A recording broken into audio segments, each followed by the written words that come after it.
Hej och välkommen! Jag heter Åsa Sjölander och det här är kanalen för hobbymålare och kreatörer. Idag ska vi måla 3 olika varianter av vatten. Och det här är de 4 färger som jag har använt. Vatten kan ju naturligtvis ha alla möjliga färger, så experimentera gärna med det. Jag börjar med att fukta 2 av de här delarna med vatten, för där ska jag måla vått i vått.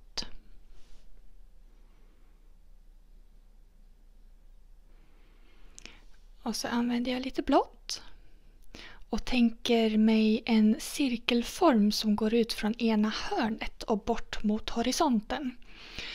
Och det som händer är att ringarna på vattnet eller vågorna, de är bredare närmast mig och sen blir de smalare och smalare ju längre bort de är. Så det är i princip det jag behöver tänka på när jag målar här. Och att se till att lämna lite vitt där toppen på vågorna är. I nästa variant så använder jag samma teknik, men här är det en grådass idag.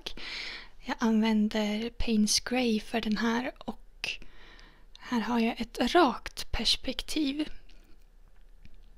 Och nu när jag börjar måla så ser jag att mitt papper har börjat torka, så jag hämtar min sprayflaska och sprayar lite.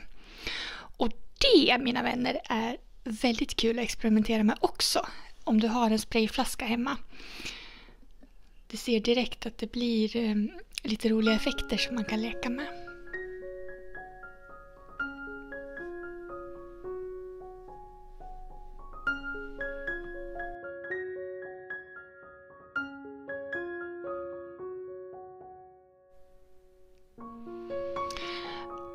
Och så ska jag gå utanför min komfortzon och måla lite hav. Det finns inget hav där jag bor. Men jag tänker mig en teknik här där jag målar stora och små fält med blå färg.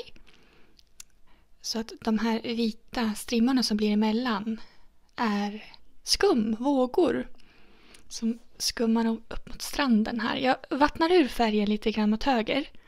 Där tänker jag mig att vi närmar oss sandstranden.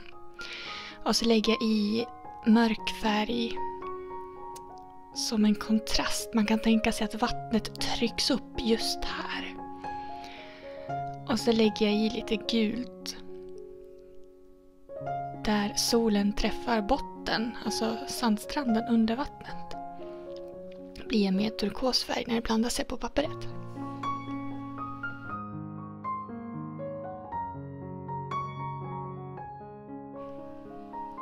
Det ser ut som en egen liten världskarta.